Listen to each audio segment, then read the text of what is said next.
They're melodic. I was going to say the production on the drums. I think it's the last one I saw. Swedish. Yeah. Good call. Yeah.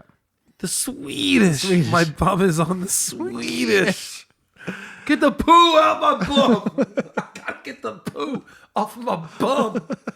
I want to hear the cannon, not the loon. The cannon. Bummers on up. So it's my brain. Okay. Can't unhear it. This is a show about the 500 albums that Rolling Stone says are the best, and we're gonna talk about them ad nauseum. This is a show about the 500 albums that Rolling Stone says are the best, and we're gonna talk about them ad nauseum. This is a show about the 500 albums that Rolling Stone says are the best, and we're gonna talk about them ad nauseum. This is a show about the 500 albums that Rolling Stone says are the best, and we're gonna talk about them ad nauseum. Dude, by the time we're recording next season, New Machine will be here and done. Thank God. It'd be cool. That thing will become our server. Nice. Welcome to the Backwards Beats podcast. I'm Carl Carter Fansteel. I'm Dan Woodard. And we are in post-celebration mode. That's right. The refractory period, you might say. How so, Daniel? I think we had a pretty good weekend. We recorded our first live in-person with real humans, eye-to-eye episode. And from all accounts, I think it went quite well. I'd say so. It's kind of like defending your thesis. You know, like Yeah. you go up and you show your craft to, honestly, when your first time around, you're pretty much pulling up the ones you love the most. Yep. Very critical crowd. A lot of risk there. Mm-hmm. I never thought about it that way until this very moment, which is like, you know, you get good at your thing down the road and people get to know about you. You do it for strangers you don't care about per se. Yeah. But here it's like you're doing this for like your siblings and coworkers. Yep. Yeah. You're painting an image. Yeah. And it was a good time. And we actually swung pretty hard if you think about it, because we put a lot into the event. So it wasn't just us sitting in front of a crowd talking to mics, which there was that. But we had a lot of minor production, but production nonetheless, given it was essentially just the two of us running the deal. We did have some assistance from, we had a producer per se. Yep. Our friend Nathaniel, who's been on the podcast before, was incredibly helpful. We had a video team. Yep. That was very helpful. But the fact that we were running the show, we had a video screen where we were co-managing with Nathaniel helping out and then running trivia. We were live playing the songs. We were recording the thing. Producing ads in real time. It was a lot of work. Yeah. But luckily, we're well trained at our craft, having done 70 of these. Mm-hmm. So not terrible. Not terrible. It was a good night. And like I said, from all accounts, all reports that I've heard, people had fun. Agreed. So thanks again to Atwaters and Catonsville for having us. They've been such a great home for the arts. Thanks again to our video team and our in front of the house producer Nathaniel. Yep. For showing up. Ken and Andy for Ken and Andy were great. Yep. It was tons of fun. And if you've never attended a live podcast, we would suggest you try it. Yeah. I'd like to be on the receiving end of that. I feel like we gave a lot of great factoids while keeping it light and easy, where you still talk to your neighbor. Yeah, and I think the other thing, and I wish we could do this with this format, but unfortunately the copyright police are strong, because we were listening and there were a couple opportunities where we said, hey, before the song comes on, I'm going to comment on this thing. So here's the thing to listen to. And so, because we say a lot of crap on this podcast where we're saying, oh, it was really interesting that when that specific thing happened, but since we're not playing the music while we're doing it, we're kind of relying on you to do such. Yeah. And I've heard some feedback from folks who are like, when can you add it in? I'm like, I don't know. When we make big buku bucks and can buy the rights to the album ahead of time. Yep. That's the answer. Yeah. Cause, Scary Pockets podcast, They've got the music playing. They can afford it. They can afford it. So we'll get there. Yep. But all of your likes, listens, love, help. So keep doing that.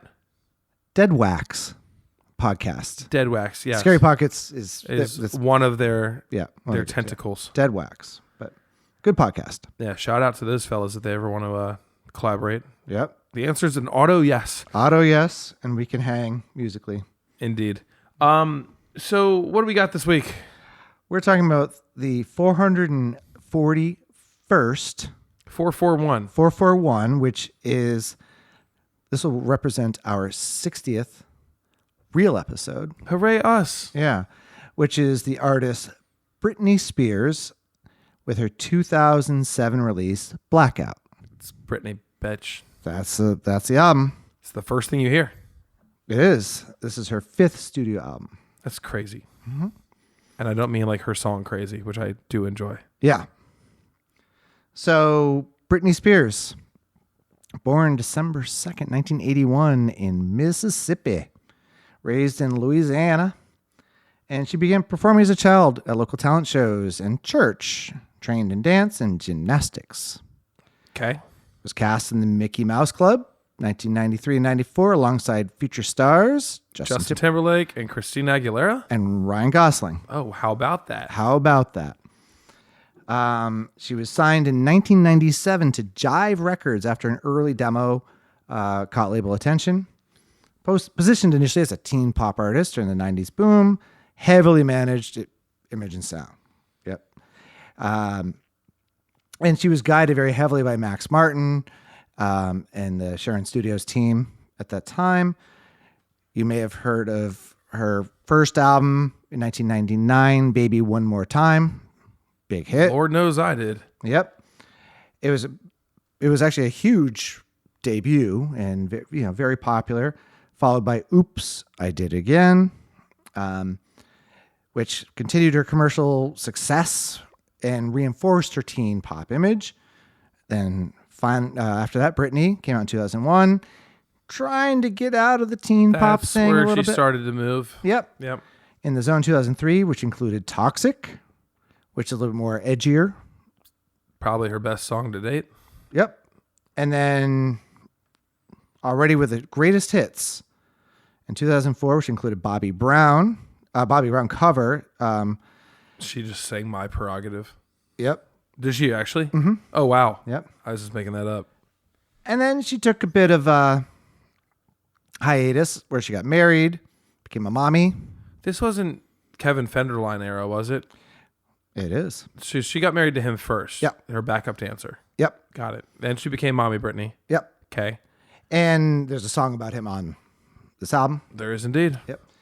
And she was a big deal in the 90s, 2000 era, influenced by Madonna, Janet Jackson. There's definitely a Janet Jackson influence on this album. No doubt.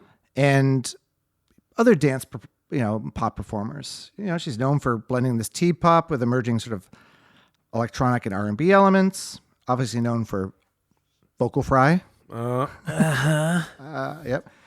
And then, a lot of, tabloid stuff. This is before her imprisonment and all that sort of stuff. And we're not the going conservatorship or whatever. Yeah. Yeah. So basically in the mid 2000s, her divorce from Kevin, in the custody battles that sort of came after that. And this became sort of a focal point of the whole celebrity media culture, right? It's actually really unfortunate. I've talked about this before. There's no rule book for being a celebrity. Yeah, no field manual. Right. That's why you watch Bieber have such a hard time. Yeah. So I still believe everyone's responsible for their own behavior and their own actions, but starting from a very young age, she and the other Mouseketeers, were put in front of a lot and given a lot. And the whole idea of, either being manipulated in certain ways, crafted and molded in certain ways, being super famous and having no one gut check you, which I think is a big thing. When you are given everything and no one's there to tell you that your shit stinks, causes problems. Oh, sure. And I'm not necessarily sure that, she was the most grounded coming into this. Well, I mean, you were sold off. I mean, so 99. Yeah. I was in 10th grade. Mm-hmm. She's 3 years older than me. Yep. So she was effectively a college freshman. Yep. If you were to like use that scope. Yep. But for years and years prior to that, they were just sexing her up. Yeah. That was purpose, because it don't get me wrong. You look at like a Christina at that time. Mm-hmm. I feel like you hung the medal on her because that voice was actually insane. Yes. Britney's thing was not that. Britney's thing was the vocal Schoolgirl. fry, schoolgirl, hips thing, direct eye contact with the bunny eyes. Like that was it was sex. Yeah. And that's the brand that the momager and dadager, which are their own saga in a longer battle and story, were selling on their daughter. Right. It's gross shit. It's honey boo boo shit. It really is. It really is. So, and I want to say that I wanted to bring that in at the beginning because a lot of people have a lot of feelings about Britney, and some are justified, and some of them you have to put into context. Indeed. And regardless of our outlook on this album, I think I respect Britney Spears, the person, quite a bit. I would never want to have to be put in her shoes. Like, I'll say I can empathize with her. I don't know if I respect her. How about that? That's fair enough. Yep. But like, we're not here to like trash her reputation or like hurt Britney. No. Our job is to look at the music and say, is this a top 500 album of all time? Yep. So the album was recorded in 2006, 2007 across many studios. I can pull that up here. And a heavy use of like a lot of top tier producers. And, you have Jaina, you have Bloodshy and Avant, the Neptunes. Timbaland was involved indirectly through Danja's production style. And I was going to say, that's the funny part with that was only hearing Dan instead of hearing Tim. Yeah. It felt like Timberland light a lot of the album. Yeah. Yep. Pharrell makes a presence on this album. There's your Neptunes poll too, right? Yep. Is released in October 30th, 2007 on Jive Records. That must have been a Tuesday. That's when albums are released. Or at least used to be released. So they can get hot by the weekend? Yep. Yeah. Because why not wait till Halloween? Right? It'd be more fun to have a Halloween release. Yay, nay, because like the distraction of Halloween from like your big buy, This is back when people had to like wait outside of stores to get an album. They did, yeah, which I've done for plenty of albums. Many nights at Tower Records. Yeah, but usually like midnight. Played that game myself, yeah. I'm old enough to have been there. Yeah. Lead single of this is "Give Me More." That's the "I'm Britney Bitch" song. It's funny. It says "became iconic." It's just a line. It's Iconic. just the line. It's just the line. No one knows the actual song. Right. I mean, actually, that's a lie. I mean, it's 1.2 billion listens, but it's the line. It's the line. It's on the mix playlist for girls getting ready to go out for the night. Yep, exactly. It debuted at number 2 on the Billboard Top 200, which was controversial. It was expected to hit number 1. Who beat it, I wonder? I don't know. I should have looked it up. It was certified platinum in the U.S. and higher certifications globally over time. Critics praised the production, what were divided on a lyrical depth and vocal approach. You said lack thereof wrong. Yeah. And retrospectively considered one of her strongest and most cohesive albums. Pitchfork later awarded it Best New Music in a retrospective review. Pardon? Yep. And so it was created during the heavily publicized turmoil during her sort of her 2007 breakdown period.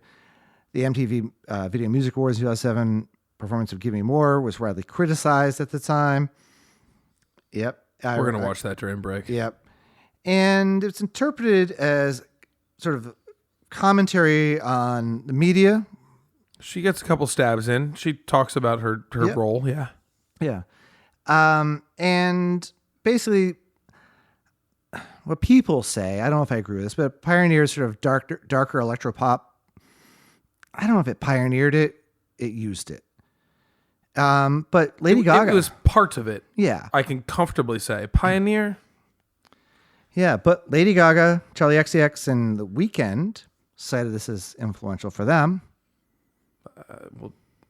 Can't wait to see where Charlie falls, if on this list. Yeah. I bet she will. Rolling Stone loves them a Charlie. And unfortunately helped normalize heavy vocal processing as a stylistic choice in pop music. I mean, she needed it. It's a lot in this one. And it's so many different ways. Yeah. Right? So, I mean, in a way, you could argue it's a masterclass in a sense, because they used so many tools to kind of get it to where it was. But the word cohesive does not strike well with me here at all. It's most certainly not. The only thing that's cohesive is the instrument packs all these producers were humping at the time. Yeah, a lot of saw waves. It felt like everything was made dry as hell on the same 3 MIDI boards and like a handful, like whatever the hottest VST was then. Yeah. Yeah. It inspired a shift towards producer-driven pop albums, which... I do agree with that. Yep. For better or for worse. For better, because you had to go through the phase at some point in time. And if you look at this album, this one does not knock my socks off, but you go look, the aforementioned Timberland, and just what he did in such a short amount of time and significantly less music with just Nelly Furtado. Right. And how effective he was. Look at just one album that he did with Justin Timberlake. That's a fantastic use of that exact genre. Yeah. This just doesn't have the spine to touch either of those. Yeah. Yeah. Yeah, basically this is her really shifting into being a grown-up. Now with that fedora on, can we talk about the album art? Go ahead. What do you have to say about it? I think it's really bad. I mean, one of the biggest appeals of Britney Spears' IMO has always been just her looks. Like, call it what it is, y'all. Yeah. It's been that way since she's little. Like, we get it. This is the least appealing album I've seen in a long time. It looks cheaply made. It looks like a self-promoted, like go-go flyer. The font, you can't see her eyes, which are one of her better attributes. You can't see her body and figure. A lot of hair, a big white arm, and the stupidest hat I've ever seen. That's what I see. Yep, and you can't read her name. Nope. So And the words blackout are actually more pronounced than her name. But the only way they did that is it's like somebody like got Photoshop for the first time and like, oh, I can't read blackout. That's the name of the thing. So I'll just put a white glow behind the black. Like a fake neon effect. And then they got like that effect that when you're in a room it has 2 mirrors in it and you can like look down the line of mirrors, They kind of have that spin going in the background. It's dumb. It's the least appealing way you could ever frame Britney, especially for her message over the course of the album, which is not great or consistent. But if you want to seem like you're like this edgy club sex beast edgy girl, like this ain't it. This looks like a really shitty country album. Yeah. It's not a good album cover. Very, very disappointed on the album art here. Yep. And so there's that. There is that.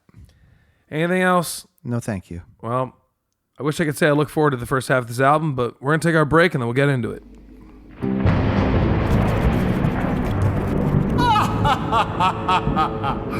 Crimson Delight. Good evening, dear listeners. It is I, Dracula. And when the night grows long, even I require relaxing times.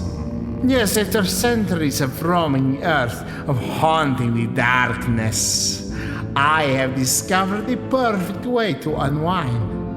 After all these years, I have searched far and wide for only the perfect, finest ingredients, and now I present to you Dracula's Crimson Delight Herbal Tea. A blood-infused tea like no other, steeped in tradition and made with the best used tampons. You see, these are not just any tea bags. No, they are hand-plucked, steeped in the essence of life itself. Carefully curated for those who, like me, demand a drink that quenches their most primal thirst. Simply steep one in hot water and let the rich iron flavor wash over you. Whether you prefer the gently used sophomore blend or the rich, full-bodied taste of a stressed mom, No one breaks up with me! I promise you, it will bring you a taste of maternity, I mean eternity, to your evening. Available in Crimson Harvest, Moonlight Midnight, and my personal favorite, Bloodberry Bliss. Relaxing times will never be the same. All flavors come in regular and ultra. Dracula's Crimson Delight Herbal Tea. A brew so unforgettable, you'll wonder why you ever drank anything else. Available only after dark.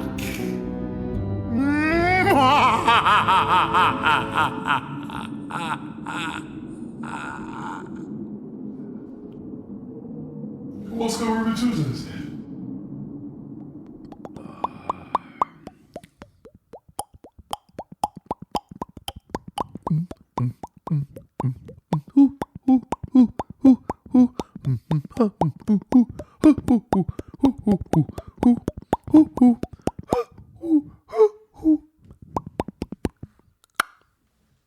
Hawk sound.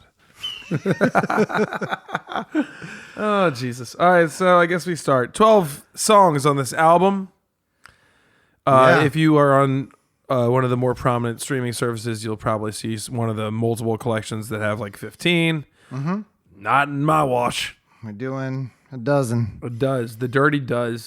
So first 6, album kicks off with Gimme More, which I made the mistake of watching her performance at the MTV Music Awards during the break. Holy shit, did she phone that in? Yeah. I think Xanax is appropriate. Dog, she looked like a Kit Kat bar Yeah. in underwear. Yeah. She just did not care.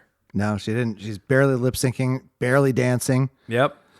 It was crazy because like that was like her thing. You Right. know, like no one has like the uncut version of her like slaying a song somewhere. Right. So come on, man. Like this was your album. Give me more. That's right. So anyway, she does this song. It's the first song on her album. As I mentioned before, 1.2 billion with a B listens on this sucker. This is the It's Britney Bitch song. That's the one. Literally starts with that. And I feel like that's 1.2 billion streams right there. Yeah, people buy that sound clip. There's no question about it. Yep. I just don't understand the hype at all. It's, over the course of this album, we'll speak about pop music a lot and pop music tropes. It's not unheard of by any stretch to have kind of something that sticks in the same chord or progression, kind of like just an ostinato for the entire song. This is one of those. This song, unfortunately, lacks any dynamic at all. No. And She's almost second to the beat and production. which is actually throughout this album, she's not the featured part for the most part. And- She's the only singer. Well, not the only singer, but But she should be. It's Britney Spears. oh, right. That's the crazy part here. I think they forgot. And I think right now, if I were to make my predictions, having listened to this album 5 whole times, I did 5, Dan. I know. I'm that guy. I think the only nod I can give to Rolling Stone on this one would be you guys put this on here to give a nod to the producers. I think they really want to highlight the production styles. Okay. And why do you think that is? It was definitely a turn in pop music production in 2007, right?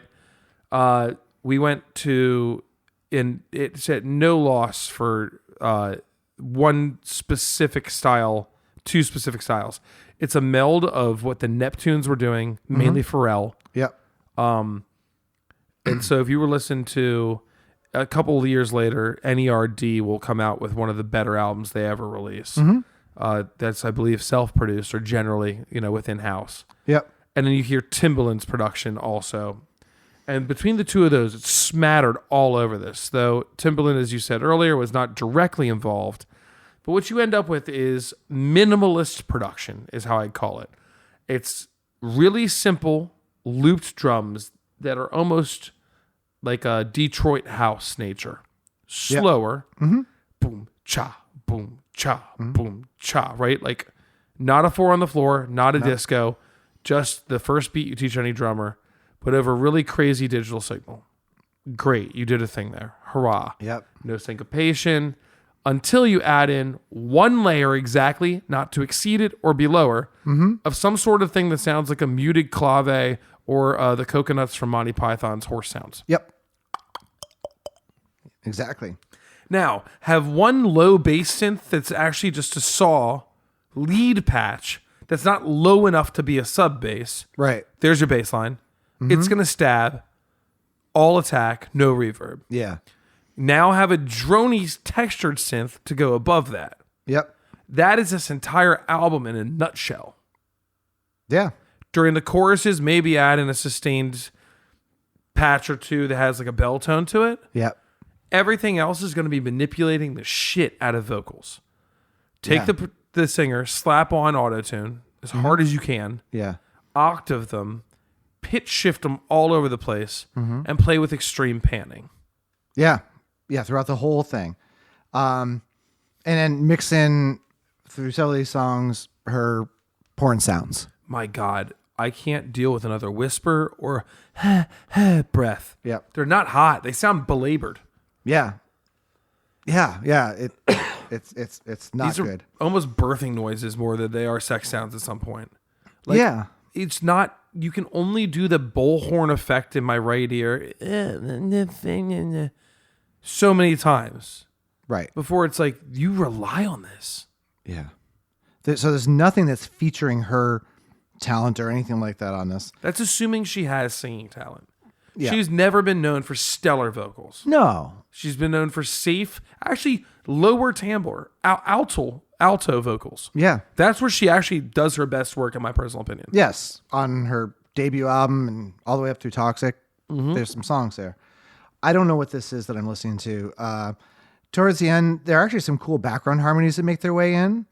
I think of this male voiceover who couldn't give fewer shits about being the MC of this song. His whole like monologue about like, nah, look at where you're. Like, who are you? Right. Like, at least DJ Khaled's people know who he is. Like, Right. I feel like this was in the recording studio. He was like laying on the couch and they put the mic in his face, and he probably had like a joint hanging out of his mouth. I don't know who. I couldn't figure out which person was, because there's a lot of people are on this album. There's 8 producers, like 23 engineers. A lot of people turning nuts and bolts, but and to me, the highlight of this song is the Galaga sound. there it is. Song number 1. Song number 1, and the Galaga's sound finds its way back here, and it's the sound. If you ever play Galaga, when the insects start flying down, that's the sound. So if you ever played it, don't shoot, just let one of them fall down, and that's the sound. It's from Galaga. Lovely. And then the insect will go, you want me? Touch me where? This song is boring as hell. I don't get it. Okay. Next. Piece of Me. Okay. For the topic and lyrical content, I feel like they woke her up. Yes, the first song is very much like the perfect amount of dog shit club phrases you expect to hear. Yeah. There's no context that tells you anything about our singer, our character, the person whose album is named after their name. Yeah. Here, There's there's lyrical content. we actually are talking. Yep. We're talking about seeing you in the streets and being famous and paparazzi type things. And okay, I'll buy it. This song actually has 2 or 3 different parts it moves through where chords change. Yeah, even though it's mostly a one-note melody, except for the hook. Seems to be par for the course. Yeah. More porn sounds. Oh, so many. So many porn sounds. Yeah. There's a song here, and the song doesn't. There's not a lot about this song that I enjoy, but this song doesn't bother me too much because at least there's some lyrical content. I agree. It feels like Britney is actually speaking for herself here. So Yep. props. I think this should have been the first song of the album instead of Give Me More. I This agree. feels like a better opener. Yeah. Just has a little more juice. It has a little more bounce to it. The production style has changed exactly none. Yep. And that's gonna be. It's just gonna sound like this the whole time. That's fine. I can get down with some synthesizers and some canned, like on the grid drums. Yeah. What I do not want to hear, but unfortunately we'll hear throughout the course of the album now, is this stupid voice changer they keep doing. Like, just, it's obnoxious, y'all. It's not even a cute trick. It's not hard to do. Right. This isn't breaking. Janet Jackson already did it. That's the way love goes. Go look back and listen to a perfect song That is a perfect features song. it. now, 10 years later or whatever it was, like, but it's, no, I mean, fucking, that's the way love goes with it. 94 or something like that? Yeah. around there. 13 years later, I'm just making up stuff at this point, but Yeah. that's how you use a voice changer, y'all. Yeah. Sparingly. Yeah. What a banger song, the Janet Jackson song. Oh, so good. Yeah. Would I ever put this song on? No. Do I like this much better than the first song? Okay. Yep. I could be convinced. Yep. I have no idea what the keyboard solo at the end is. I'm not sure. I don't think they did either. Yeah. I think a cat just walked on it. Yeah, because there's like two different keyboard parts. There's like a solo thing, and then the saw wave comes in with its. I don't know. There's notes. They're just having fun with the presets and the modulation knob, bro. Like, Yeah. Call it what it is. Yeah, it's like when you first get your first like Casio keyboard, and like, all right, I'm going to put the bossa nova on, and then I'm going to go into chord mode and just press one note and get the chords. And you're like, I'm a composer. Yeah. Call me Litz. Like, Yeah. that's where we are. That is where we are. And actually, I want to look at something really quick here. So that song, the first song had 5 songwriters. This one had 4 songwriters, but only one producer on this song. So, Okay. yeah, and that's Bloodchi. Well, Bloodchi and Avant, so 2 producers. Yeah. Yeah. But production team, one will say. Yeah. So, yeah, there's that. Okay. Song 3, Raider. Raider. Because she can't say radar. On my apparently. Raider. Yeah, she can't say it. On my That's your Raider. Mississippi, Louisiana background, I suppose. Yeah, because the first time I listened to this, I didn't have the track list in front of me. I was doing yard work or whatever. And I'm like, what is the chorus of this song? It's obnoxious. It sounds like and the only reason you feel it out, if you didn't see the name of the song, you could have that, like, it's like the cheesiest version of like a naval radar from the movies, you know. It sounds like a really cut rate Tainted Love. Yeah. That it took 8 writers to write.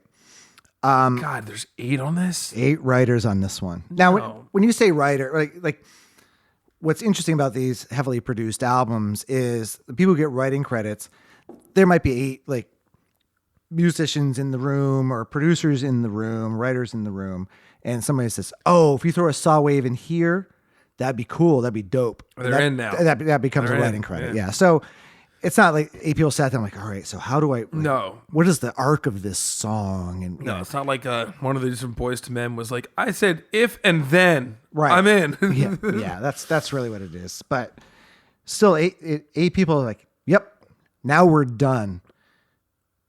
That's the problem I have is that 8 people who made a lot of money saying, yes, We can release this. we can release this.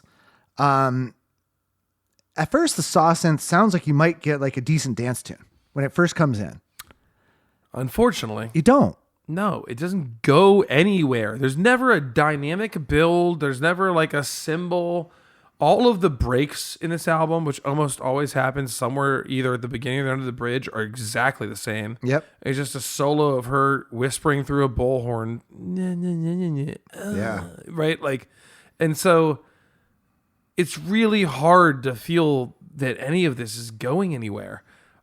These lyrics could be more canned. But what you do get here for the first time is her like doing this singing thing that feels a little less treated during the verse. Yeah, and We're back to like older Britney style singing for all of 20 seconds. Yep. And like a shuffly groove. That's Yeah. the most interesting groove thus far. I mean, remember, like this, I don't love when you hear songs that are absolute rips of others. This song is a rip of Tainted Love. Rihanna's SOS is a rip of that too, and Rihanna's song destroys this one. Right. Well, except this does have that shuffle groove, and there's no real shuffle in Tainted Yeah, Love. no, but this one to me, I can't unhear it. I'm Yeah. just like, I know what you're pulling from, y'all. Yeah. Like I said, the verses are tolerable. The choruses are not. Yeah, this is a long 3 minutes and 49 seconds. Oh, I'd say I'd rather take 3 minutes 3.49 inches than listen to this song. Yeah. The kicker here is these choruses. I don't know if it's to you, but it was like an aneurysm. Like she's doing a vocal thing where they've made her. It sounds like they sped her up, but in tune. Right. And then there's a double that sometimes is an octave and sometimes isn't. It's going to be used as a torture weapon. It's really off-putting. I feel like vertigo when I hear this chorus. I do not like it. No. And on top of it, she can't say radar. She goes raider. I'm a raider. Oh my I'm God. a raider. Please get rid of this. I'm a raider. Yeah, I have a note. This song could have been created by AI. No, AI would have done better. Actually, would have. We've had AI create better songs than this. Yeah. God damn, about killing yourself to a bowl of grits. That song's better than this. Yeah, I don't like this song at all, and I never want to hear it again. No. All right. Next one, Break the Ice. Song 4, Break the Ice. Okay, here the keyboards sound like they could have come from Jock Jams, except the Jock Jams CD is amazing. It is pretty damn good.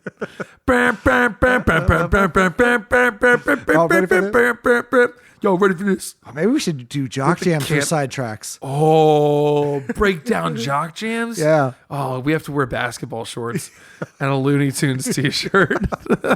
That would be so in. All right. Okay. Future selves when we listen to this. check it out, yeah. We're doing it. Mark me. So here we go. This song was the first glimmer of hope on this album where I'm like, all right, this sounds like conventional pop music. It does. She can save herself here.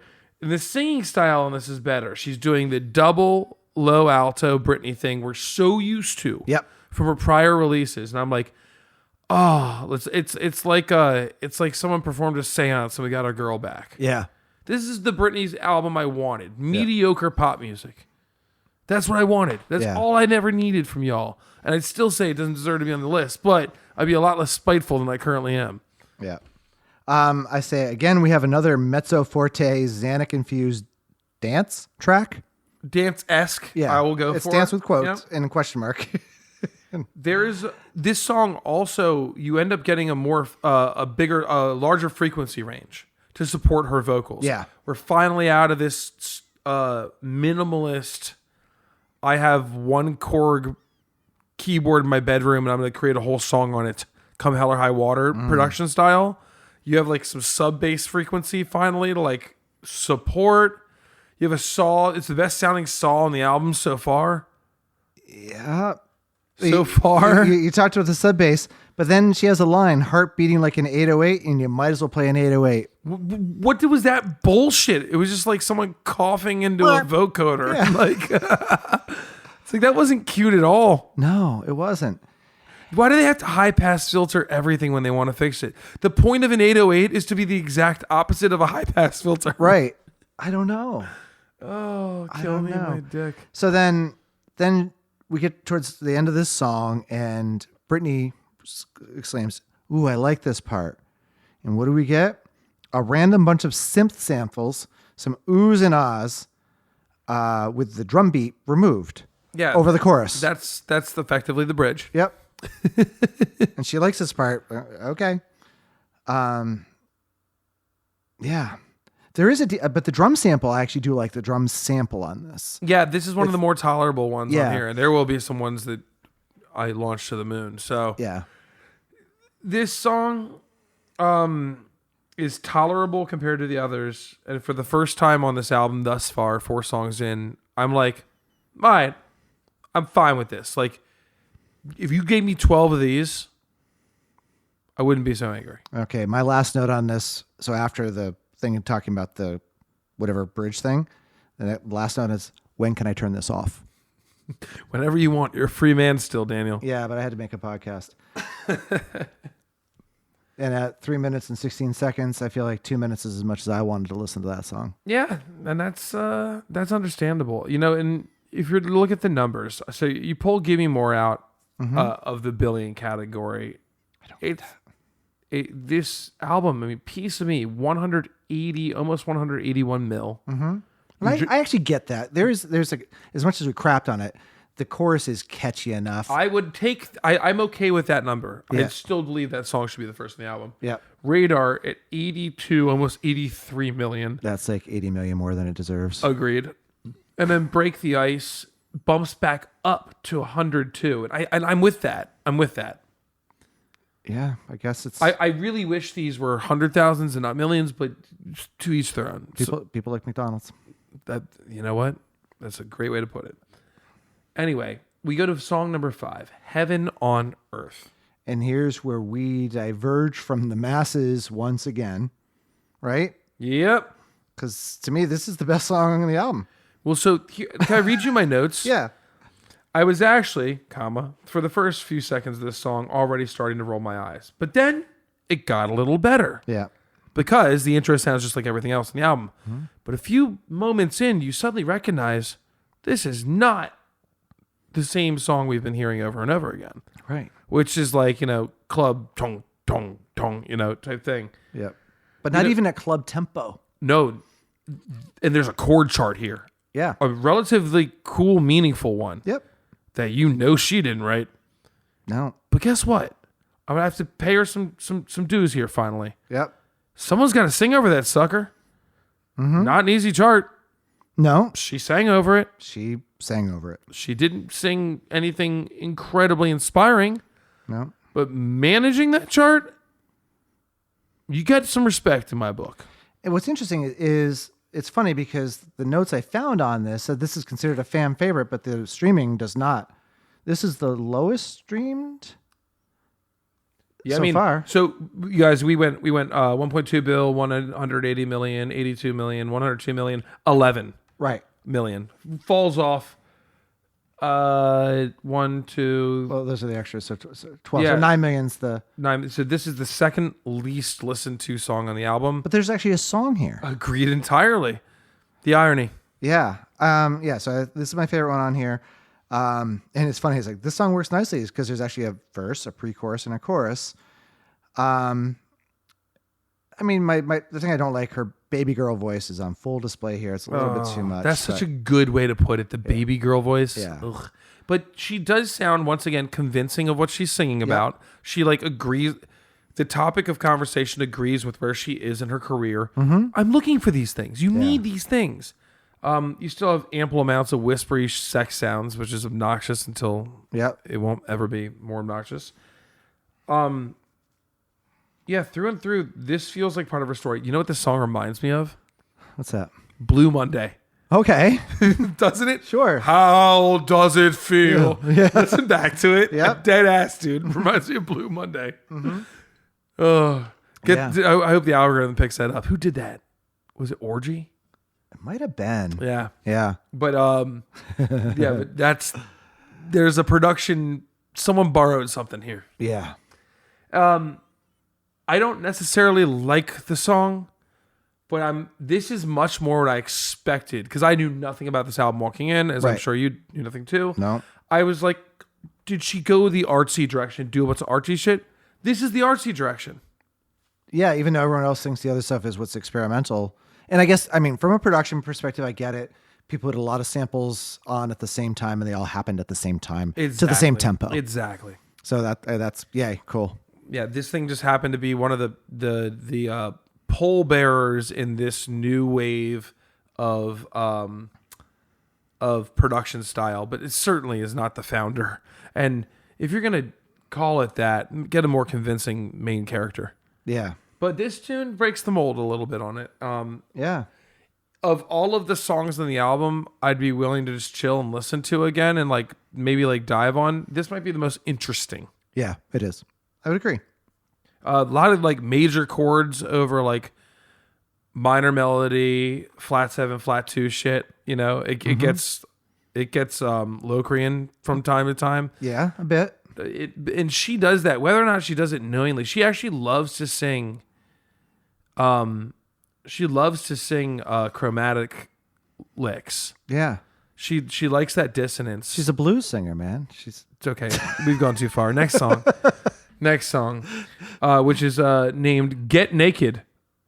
In parentheses, I got a plan. Okay. I'm having a hard time accepting that someone gets paid royalties almost 20 years later to be the male counterpart in this song and make all those horrid noises that man makes. One, which is just vocal fry going into the mic, literally. Mm-hmm. And then is singing. My note is, I don't know what this male vocal is. Maybe it sounds cool on Molly at a rave. I don't even think it sounds cool then, bro. Yeah. You can't convince me that's ever going to sound good. This sounds like something like Tyler, the Creator, would do as a joke. Yes. Yeah. This sounds like you went and tried to get me Catholic Church ODB. Yeah. This sounds like you fucking put a Jimmy Cliff record through a deli slicer. I don't know how else to say it. Like, why did they think this was a good idea? I don't know. Maybe the hint of blurred lines that comes in through the keyboard part. Mm-hmm. I heard it. Or actually, like the male porn sounds are, I don't know. It's like, I don't know what the hell that is. And then more Britney porn sounds. I don't even know what this song is. This song sucks. Yeah. Sucks. Well, so here's the thing. I see a song called Get Naked, I Got a Plan. There's no plan in this fucking song. No, none. And furthermore, there's really no request to get naked. Right. I was like, there's no Boys to Men. Put your clothes on the floor. I'll take mine off too. Yeah. Thank you. Yeah. I need like put it in my mouth energy here. And they gave us nothing. They also have this horrid phrasing where they're like, yeah, like, I don't know, 4/4 doesn't matter anymore. Right. We're just going to hold this extra bar of nothingness while she goes, and they throw one more synth layer in. The only convincing line in the whole song is during verse 2. She's like, I'll be on top, gonna blow your mind. I was like, nice. Sure. That's it? That's all you could give me? Feels about right. Yeah, Rolling Stone. What? The fuck, guys? Come on, y'all. Come on. Whose Nepo baby child producer's money said yes to the person who demanded this be on the list? Yeah, and y'all fucked up bad. So the fact that this album sold 1 million copies isn't surprising. She was a big deal. This was a comeback. There's a hiatus. You that's sell fine. on the brand name. Correct. But these listening numbers on Spotify, like people who own this CD decided to go back and stream some of this. Shame on y'all. All right. I got to take a dump.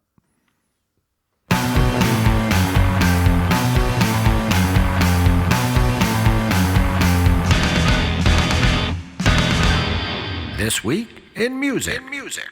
This is your Backwards Beats Week in Music for the week of May 16th, 2026. Marshall Amplifiers has unveiled a limited edition equipment line to mark the 60th anniversary of Jimi Hendrix's relocation to London. The Marshall X Jimi Hendrix collection features a cosmetic redesign of the company's current consumer lineup, including the Emberton 3 and the Willin 2 portable speakers, Major 5 headphones, and the studio's JTM amplifier. Dropping the traditional black and gold aesthetic, the anniversary gear features cream-colored textured finish, gold script accents, and a custom-designed cosmic grills inspired by Hendrix's archival concert attire. Prices range from $150 for the ultra-portable Willin 2 speaker up to $2,300 for the 20-watt Studio JTM amplifier head and matching cabinet combo. Music duo Angine de Poitrine kicked off the 2026 Great Escape Festival in Brighton, headlining the event's opening beach party. Presented by NME, the performance marks the official launch of the 4-day new music showcase. The French duo delivered an hour-long set on the beach stage, blending avant-garde electronic arrangements with traditional instrumentation.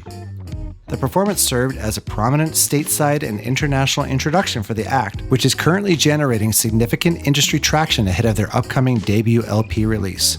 The Great Escape continues through the weekend across various venues in Brighton, featuring over 450 emerging artists. Glenn Danzig halted a solo performance in Chicago last Tuesday, spending nearly 40 minutes explaining to the crowd that the venue's 9-foot ceiling was directly responsible for his diminished vocal range. The incident occurred 3 songs into the set when Danzig stopped the band mid-verse to address the room's architecture. According to witnesses, the former Misfits frontman insisted that the low clearance created a reverb-stifling air pocket that fundamentally suppressed his low-end baritone register. Danzig then used a black Sharpie to sketch a rudimentary acoustic diagram on the stage monitor, explaining to the confused audience that the lack of vertical clearance was trapping his signature vocal weight and forcing him to sing like an alto. When a fan in the front row suggested he simply step away from the microphone, Danzig threatened to punch him in his stupid mouth, but then returned to a visibly strained acoustic protest version of the song Mother. This has been your Backwards Beats Week in Music for the week of May 16th, 2026. Don't forget to salt your melons. I have a question for you. Yeah, bud. We're sitting here at the studio, and I just ask you, since they're a sponsor, why don't you own a Ryobi John Juan? Because I could have used one a minute ago. Yeah, bet. I'm part of the Ryobi infrastructure. I own their power driver, their drill, their Sawzall, many other of their brands. I have multiple 18 volt lithium batteries, whatever the hell that product is. Mm-hmm. I believe last time I tried to buy a John Juan, I was carded and I just didn't have the proper identification on me. Okay. I guess it makes sense. Yeah, if you have a Trump passport, they won't let you have one. Got it. They make you have one. That's right. You see that picture yet? I have. It's like his stupid head burning a hole in the Declaration of Independence. Yeah. Which couldn't be more literal. I have to get my passport renewed. Maybe I just won't. No, get it done now. Like, get ahead of the game, bro. Yeah. All right. Speaking of getting ahead of the game. Piss on that turd. Yep. 6 songs left on this gorgeous album. Here we go. Freak Show. Song number 7. What do you got to Freak say? Show. A sub 3-minute song. Feels like 10. Britney is one of the 6 songwriters on this song. Well, good for her for writing one of her songs. Yeah. This song confirms that there is a world where like chaos intervenes and Britney could have been Fergie. Yeah. Like we could have had Black Eyed Peas with Britney. Mm-hmm. Which would probably be exactly the same as the Black Eyed Peas we inherited anyway. Right. Yeah. I'll say this. I said the song makes me bob my head a little bit. Is will.i.am a producer on this? I don't believe so. It sounds just like a Black Eyed Peas song, was why I ask.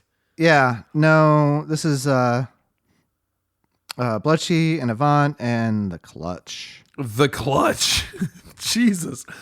You gotta be really, really sure in your goods if you're just gonna call yourself The Clutch on the market. God. Yeah, so here's what we learned in this song pretty quickly is that Britney rap sing thing is not good. It's so bad. And it's not that she wasn't on beat. In fact, she was. Oh, no, but there's no energy to it. It's just not convincing. Yeah. Like, people who enjoy hip hop should really be offended by this because this is like gentrification to the max. Yeah. social or cultural appropriation, like right here. It really is. And including, there's some pretty decent like background harmonies that are like Prince inspired. Yes, there's Prince inspiration, Madonna inspiration, Janet Jackson inspiration. Yeah. Slathered over this album, particularly in the back half of this album. Yeah. Unfortunately, it's all in vain. It doesn't execute. It doesn't save the song. No. Oh man, yeah. I really at this point in the album, right? So you're halfway through. I'm going.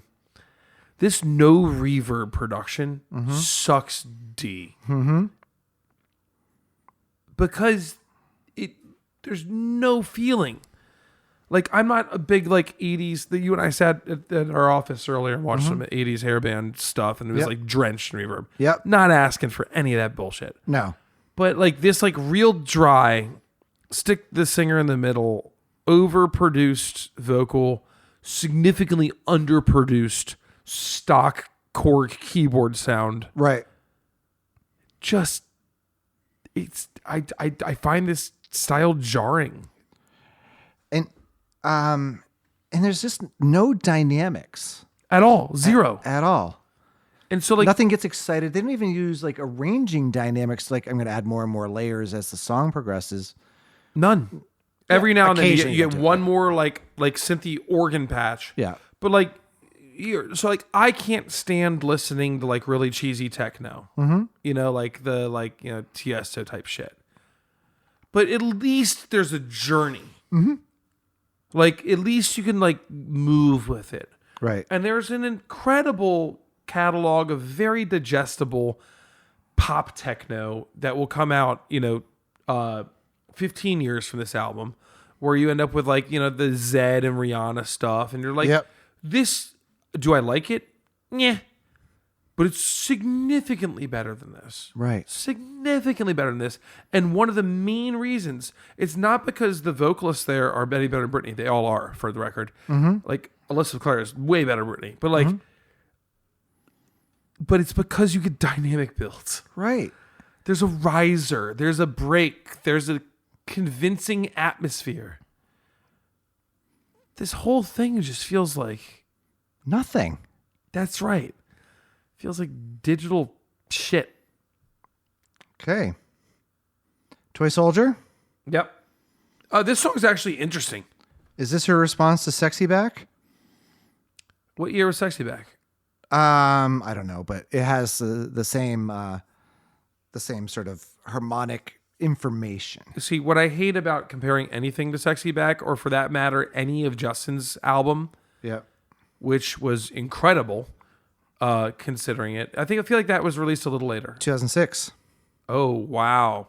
See, Yeah, it's on Future Love Sounds. We already determined that did not make the cut on 500. I don't know if we looked. I feel like we looked. Yeah. And this is a war crime if Future Sex Love Sounds didn't make this 500, which I don't think it did, and this album did, because this album is so obviously trying to be. And Future Sex Love Sounds is a unreal album. Yeah. Talk about bringing in this style of production, super minimalist, to the point where his became industrial. And you'd watch Beyonce get single ladies in the same production style. Right? Like, this Britney shit it feels so Bush League, so JV compared to all of it. Yep. It is not. I mean, should we just quit the whole podcast now?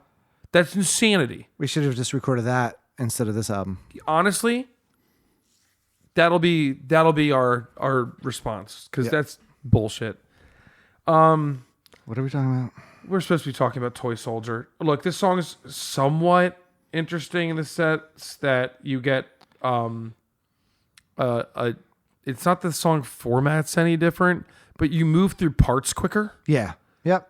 Their entire attempt at like a military drum cadence to outline the Toy Soldier thing was an absolute failure. Yeah. That's like the most square gridded, shitty sounding drum ever. Like, production wise, this song blows. Yeah. It's a lot of noise. It is. It feels like, Sexy Back meets Blurred Lines with her trying to sound like Gwen Stefani. Yep. It's also just cheesy content. Yeah. So that doesn't help. You know, you have this absolute, you know, what's the word I'm looking for? Overuse of the high pass filter, hard pan Britneys all over the place. Yeah. And every one of them is just like stackingly more obnoxious. Yeah.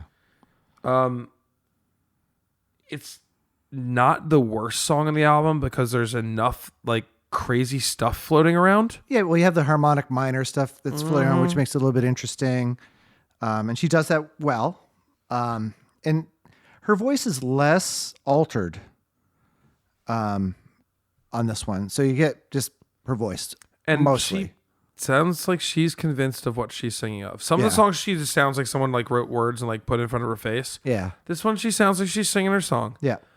I'm just happy that Kesha missed this bullet. Like this could have so quickly getting stuck in her catalog. Yeah. And I'm happy she didn't have to bear the weight of this. Yep. Gallagher does make its way back into this. This is the one I would have bet when you first asked. Yeah. Well, let's go to a total conundrum. Hot as Ice. Song number 9. Two things. I like the opening drum sample. Sounds pretty good. Yeah, no, so that's might be one of the only things I like about this song. She tries to sing a riff. Yes, she does. Oh, I guess she does sing a riff. I have no proof that she actually did it. I'm not sure she stuck the landing. I'm not sure she sang the riff. But if she didn't stick the landing, then she probably tried. Yeah, the lyrics suck. Well, yeah, so my notes verbatim are, aside from the dog shit lyrics of this song and the inconsistency in Britney's voice, I actually like this track. Because of the driving drum beat. Yeah. It feels like something like a later Bruno Mars would do, or like a old Kevin Chaos would do. Yeah, and it's a good sound. It's like back to the Detroit sort of like. Yeah, good sounding drum beat. Yep. Could be played live, most likely sampled, but it has the life of a real drummer, which I really enjoy. Yeah. I mean, it could have been. It's a drum loop, but it could have been played by a drummer. Precisely, and then heavily altered and then looped. Yeah.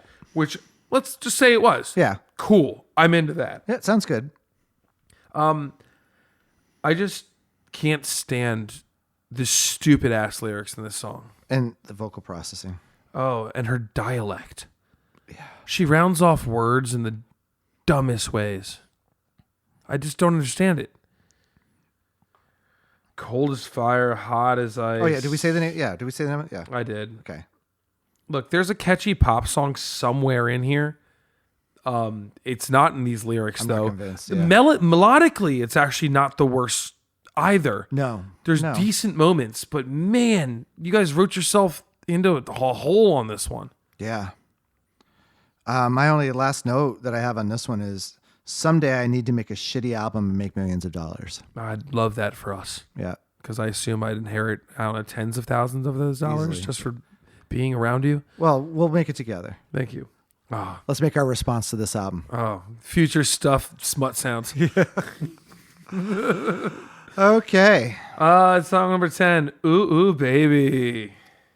So I feel here's where I hear her influence. Okay. So you have a pretty cool shuffle beat that Yep. sounds like Bury a Friend by Billie Eilish. Like almost like the same kind of like patch. I'm sure Phineas made his own thing for that. But yeah. And I like the shuffle beat. I like Bury a Friend. And then you have hints of Happy Together by the Turtles in this, right? There's a couple different hints of Yeah. things going on in this song. Yeah, this is my second favorite song. Yeah, this is my second favorite song as well. How funny you say that. Yeah. This has a lot of the old Britney attributes in it. Yeah. She sounds like Britney Spears again. I said this about a song earlier. I'm like, it's Britney, friends. Yep. Like she's back. I'm like expecting a nice mediocre down the middle pop song. Britney's back. Yeah, there you go. This sounds like the pop song construction is back to what feels very safe. And I'm relieved for that. The beat reminds me of Jock Jams. Yep. So Yep. funny we said that. Oh, the Gary Glitter. Yeah, Yeah. exactly. It sounds like it to me. Yeah. Her melody in this is unmistakably the same melody that she will reborrow on her next album to be in her social battle with Justin Timberlake. Right. Womanizer. Yep. I believe it's her response, weak, to Cry Me a River. Right. And so same vocal melody there. It is not the worst on the album. It's a very down the middle sounding Britney song. Her persona is back to a Britney I recognize is a great word. Yeah. And she's playing well within her kit here. Feels like maybe she had more control or someone was writing better for her. So whoever produced this around her, thank you. You did her some favors, I suppose, unless it was the clutch. I don't know, but she does, you said writing around her. She does say baby 86 times in this song, which is about 18% of the lyrical content. It's a bebe. Sorry. Baby. Bebe. Bebe. It's just a pop formula song. And so the fact that it, she's a primary writer. Oh, good. It feels that way. Maybe there's something here. Yep, there are 6 writers on this one, but it's primary. Yeah, like it's fine. Yeah, it's my second favorite. Yeah. That's like saying like my second favorite thing to do on a day where I was gonna get my teeth pulled is like only pulling one. Right. Yeah. It's not good. Right. It's like stubbing my toe on the coffee table. Yeah. It has no place on the top 500 albums of all time song list. Like it's not even close. This song, if it was just 10 of these songs, it wouldn't even be close. So, like, F that. Correct. We're talking Clean as Cockroach. That's right. Cleanest Cockroach. Track 11, Perfect Lover. Janet Jackson does this song so much better. Oh my God, does she ever? This is such a rip. Yeah.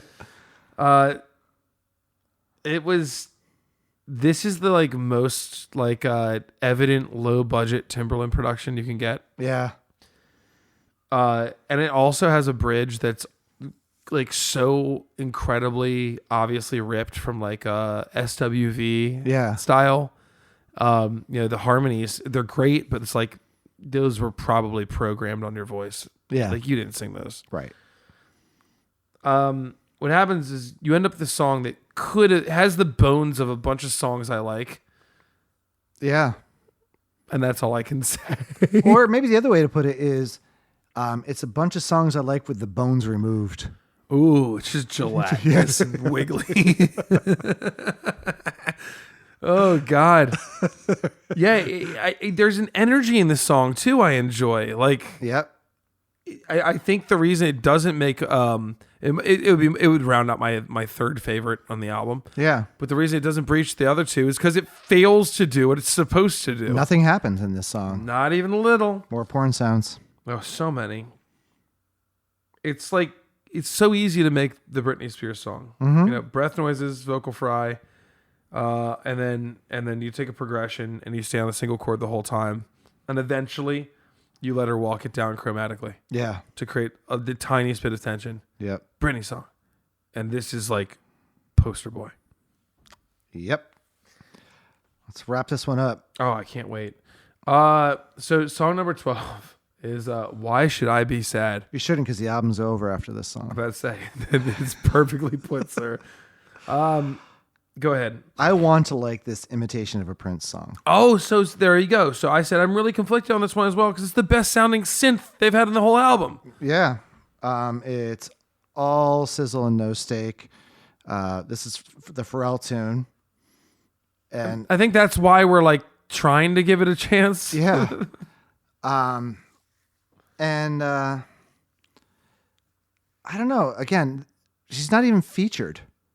No, dude, this is her song about her breakup with with Kevin Federline. Yeah, but Pharrell actually steals the show here.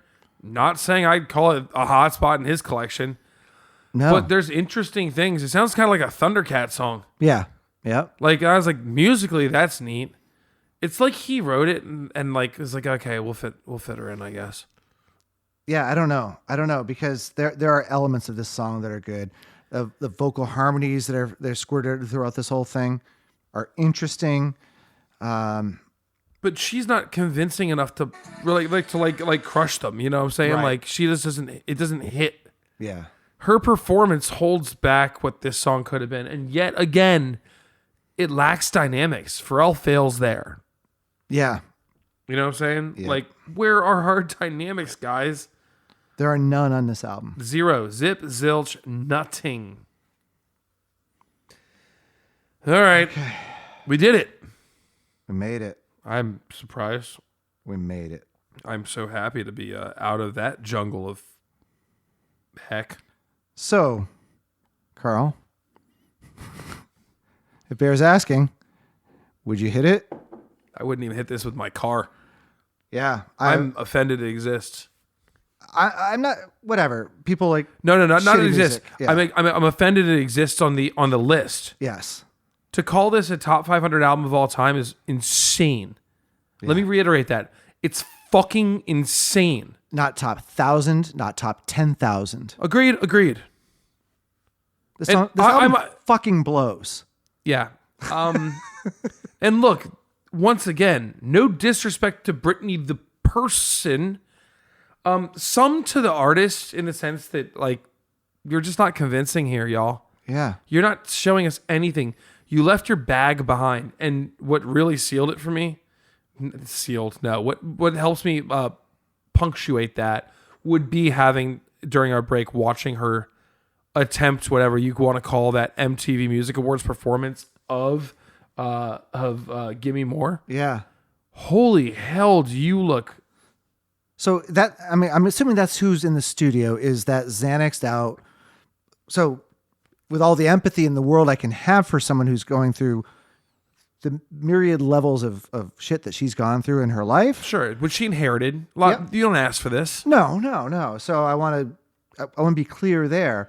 But, you know, Marvin Gaye released Here, My Dear, and Marvin Gaye's a million times the musician Britney would ever be on any of her albums. Here, My Dear was a train wreck of an album. There's music on that album. Yeah, that's the difference, is that album wipes the floor with this album. Right. This is the And that's a bad second album. worst album I think we've ever... yeah, it might be the second worst album we've ever reviewed on here. Yeah. In the sense that this album was so boringly sterile. I mean, Yeah. took no risks. I didn't get like the weird ear thing from like the windows rolling down at least. Yeah, it's the helicopter sound. I hate this for the list. I hate this for us. I hate this for Britney. I hate being this brutal about it, but Yep. you know, Gotta be. This was not fun. This was not a good listen. Dan texted me on Sunday and said that this is making yard work worse. yes. I agree. I wouldn't even turn it on until I was basking in our glory on Sunday. So Yeah. I did all my listens between Monday and now. And So the thing, I'll spoil one thing because we will release that live episode in our sidetracks content coming soon. But we picked an album for that's not on the list, which is Boston's debut album. So put that in your pipe and smoke it because, yeah, what? right. And I'm going to double down on the fact that you want this production style that was groundbreaking and had a ton of notoriety and is an absolutely complete and wonderful album a year earlier. Go ahead and listen to Future Sex Love Sounds. Yeah. Her ex-boyfriend, who did it way better. Yeah. Way better on all fronts. Yep. Damn, son. Damn. It's the roughest we've been. Yep. Not sorry. Nope. But I do have a question for you, my friend. What? What is in your ears?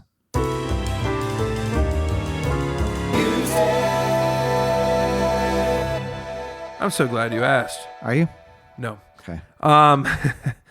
Because it's been a rough week of listening for me. But I did regain some love for an artist that I think is well known enough in the indie community. When you think about the Rolling Stone magazine, how cool they are and all the whole persona, Yeah. they definitely would be pumping the band I'm about to talk about. Okay. Which is the Viagra Boys. You know what I'm talking about? I do, yes. Fantastic. They are. Australian, I believe. Mm-hmm. And I heard their song Sports on the radio the other day, which made me then go deep dive down the catalog again. For those who don't know who the Viagra Boys are, it is such cool. It's like the best parts of grunge met surf rock. It with just this crazy lowbrow, I don't care timbre. Are they Swedish? I thought they're Australian. I think they're Swedish. Are they Swedish? Yeah. You're probably right. They're insane. Yeah. They have this incredibly heavy style, and this singer who just is like, I don't know, like, it's like, he's like witty in the way that Mark Maron thinks he is. But actually. Yeah. Yeah. And they kind of have a formula. I'm not going to call them a one-trick pony, but they definitely have a direction. They do their thing, and they do it really, really stinking well. Sports, this song that I heard the other day, is a great gateway drug into them. If you want to watch a very simple, what feels almost like a deep pop rock song, just go off the absolute rails and listen to a guy just screaming "Wiener Dog" through a crazy overcooked preamp. Really nice listen. Grounds you is what it does. Yeah. When things are getting too complicated, go listen to Viagra Boys. Have them bring it back to earth. Very good. How about you? I went back to someone I've listened to quite a bit in the past. This drummer by the name of Benny Greb. Hey, Mr. Grebfruit himself. Oh, yeah. So I was not listening to that album. I was listening to his Moving Parts live. That's such a good performance. You and I have watched probably half of that on the tube together on late nights. And the production on that is so good. It sounds so good. So Benny Greb is a very interesting drummer. I think he's from Sweden too. Is he from Sweden? Is this just all Swedish night? I'm going to look that up now. That's worth the look up. Where is he from? Benny and the Jets? No, Benny Greb. Oh, he's Germany. Germany. West Germany, because I hadn't fallen yet, but yes. West Side? Yeah. Yeah, and I can look at Viagra Boys. Please do. But the Moving Parts Live is such a fantastic album. It sounds so good. And Benny is a phenomenal drummer. Amazing groove and independence. And the tone of his drums. They're melodic. I was yeah. going to say the production on the drums, I think it's the last one I saw. Swedish. Swedish. Good call. Yeah. The Swedish. My bum is on the Swedish. Get the poo out my bum. I gotta get the poo off my bum. I want to hear the cannon. Not the loon, the cannon. Bummers on up. Sorry. It's all right. I had a moment. You did. Fantastic song. Yeah. Wipes everything off the Britney album. It does. So does everything off of Moving Pictures Live. Or if you wanted to do a gateway into Benny Greb, actually his album Grebfruit is probably a gentler introduction. That one you'll feel. He's such a good composer. Yeah. And the Grebfruit speaks to that because, you get these drummers and all of a sudden you go see the drummer and they bring their band out and it's really hard to stomach at times. You go out and you go, Nate Smith is a good example too. Saw him at Keystone Corner right here in Baltimore. And it's like, you go and these are his compositions. And Benny Greb is no different in the sense that like the horn lines and the bass lines are all designed by this drummer. Yeah. So not only are they playing, the kind of the odd man out instrument on stage, but they're thinking melodically, tonally with chords. They're thinking about harmony, and their role. And that's why I think having drums that sound like his, every tom is tuned perfectly. And the mic placement is very choosy. I have one of these, Neumann TLM 103s, and we put vocalists through it all the time. He has two of them as his overheads. Yeah. Right. It's some wild stuff. Yeah. So highly recommend Benny Greb. Probably, I'd say, if you don't mind some good, fairly aggressive music, the song on Moving Parts Live that I love is Bunker. Oh, that's a good one. Oh, but that song's, that's not for everybody, but it grooves so hard. It's Benny, bitch. That's for sure. Well, that concludes not only tonight's podcast, but our 3rd season of this podcast. Whoop, whoop, whoop. So that would be episode 20 of season 3. Way to go out with a bang. Yeah, but don't worry, friends, because we're going to take a 6-week break, but it's not a break at all. We have 6 weeks of sidetracks content where we go off the rails. We do some different content. The live episode will be part of that. Dan will definitely deep dive something. Something. Yep. We'll see. And I think we have some other fun ones. Oh, you know what we're going to do? We're going to follow up last season's break around the holidays. We started our protest songs. Yep. V1, and we have the second half of that we have to finish off as well. You'll have a cover? Carl's cover, of course. And then I believe we need to assign each other some albums. To convince each other. Yeah, so Dan will try and convince me to like an album that he likes, and I'll do just the same for him. We will be, I don't know, should we tell him what they are? Go ahead. What do you got for me? I think I'm going to assign you one of my favorite childhood albums, which would be Turn the Radio Off by Real Big Fish. Okay. All right. Ska, baby, ska. Yep. Real Big Fish for sure. What do you got for me? Not ska. I'm going to give you one of my, I guess, high school favorites, which is the album Nothing Shocking by Jane's Addiction. I love punching Dave Navarro. I think when this album was coming out, they were kissing. Oh, yeah, probably. Yeah, they've gone through the whole ringer. Yeah. Honestly, yeah, it wasn't long after that, I'm sure, that Dave had to go do his stint with the Chili Peppers. Yeah, that was One Hot Minute. That was a few years later, but this is 1988, I believe. Oh, no, yeah, that wasn't, I think One Hot Minute was 95? Maybe, yeah, 94, 95, yeah.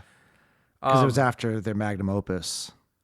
Oh, yeah, Blood Sugar, Sex Magic, yeah. Which Dan and I both agree is a Desert Island album. For sure. Oh, one day we'll do that list. Yeah. Oh, we have so many great things we're going to talk about over the next decade of doing this podcast. That's right. But what a blessing. Thanks one more time to all of those who attended and supported us in making the live episode such a success. And, we're looking forward to our next one. If you have ideas for an album that's not in the top 500 that you would want reviewed, we'd love to hear from you. You can hit us up on Instagram. At Backward Sweets Podcast. Or on our email. BackwardSweetsPodcast@gmail.com. And, man, we'll see you next season. Yeah, baby. I'm Carl Carter Fansteel. I'm Dan Woodard, bitch.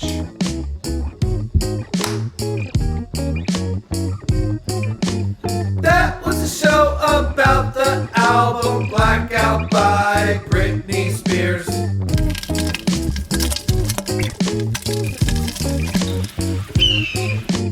Backward Speeds Podcast is a Tuna-Wood production recorded live at Thought Shack Studios in Halethorpe, Maryland. If you enjoyed the show, make sure to subscribe and leave us a review on Apple Podcasts, Spotify, or wherever you get your podcasts. You can find us at Backward Speeds Podcast on most platforms. Share the love, and we'll see you next week for another deep dive into the next album on Rolling Stone Magazine's Top 500 list. Until then, salt your melons.